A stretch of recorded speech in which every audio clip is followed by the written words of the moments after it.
అద్దంకి పురపాలక సమావేశం వాడివేడిగా జరిగింది.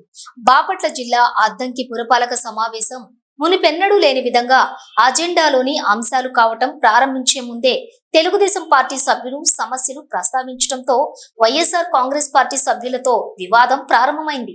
ఇరుపక్షాల సభ్యులు ఒకరిపై ఒకరు ఆరోపణలు చేసుకోవడంతో గందరగోళ పరిస్థితులు నెలకొన్నాయి. ఈ నేపథ్యంలో చైర్పర్సన్ ఎస్తేరమ్మ ఎజెండాలని 15 అంశాలు ఆమోదించినట్లు ప్రకటించారు. టీడీపీ కౌన్సిలర్ కొన్ని అంశాలను సభా దృష్టికి తీసుకొచ్చి 0 అవర్ల సమస్యలను ప్రస్తావించాలని అధికారులకు సూచించారు. 0 అవర్లో సభ్యులు ఎవరు ఉండటం లేదని, ప్రజలు ఎదుర్కొంటున్న సమస్యలు వినాలని టీడీపీ కౌన్సిలర్లు వారు కోరారు. 4, 6 వార్డు కౌన్సిలర్లు పారిశుద్ధ్య సిబ్బందిని ఉన్నారని చెప్తున్నారే గాని మా వార్డులో ఏ పనులు కూడా జరగలేదని వారు ఆవేదన వ్యక్తం చేశారు.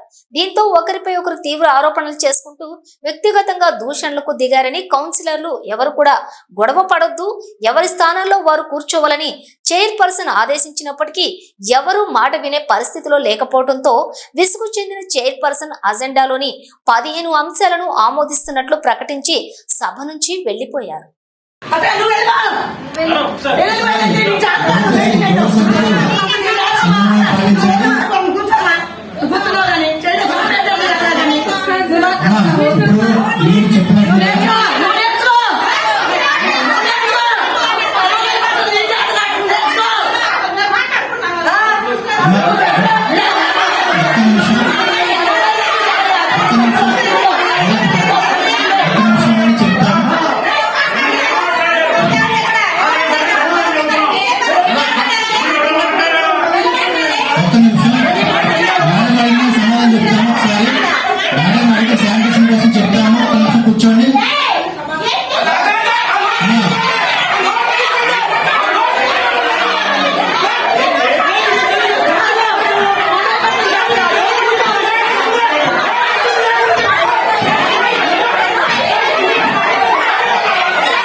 మా మీదకు ఏళ్లు చూయించి మా మీదకు దూసుకొచ్చేస్తున్నారు. అంటే మా సమస్యల గురించి కనీసం మేము ప్రస్తావించకూడదా?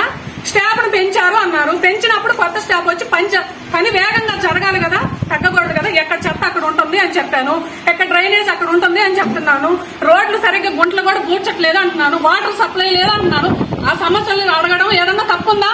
ఎందుకు వాళ్ళు సమాధానం చెప్పలేక కనీసం గౌరవం ఆడవాళ్ళనే గౌరవం వాళ్ళు లేకుండా విచ్చలవిడిగా వాళ్ళ నోటికి వచ్చినట్టు ఎలా మాట్లాడితే అలా మాట్లాడతారా? వాళ్ళ ఇంట్లో ఆడవాళ్ళు అక్క చెల్లెలు లేరా? మేమేమన్నా తప్పుగా మాట్లాడామా? మా నోట్ల నుంచి ఎవరి మీదైనా మేము తప్పుగా అసలు కామెంటే చేయలేదు ఇంతవరకు. మా మీద ఎందుకంటే కామెంట్ సమాధానం చెప్పలేక, చెప్పే ధైర్యం లేక దాచుకొని తిని కనీసం ఈ చిన్న మాటకు కూడా సమాధానం చెప్పలేక పారిపోయారు.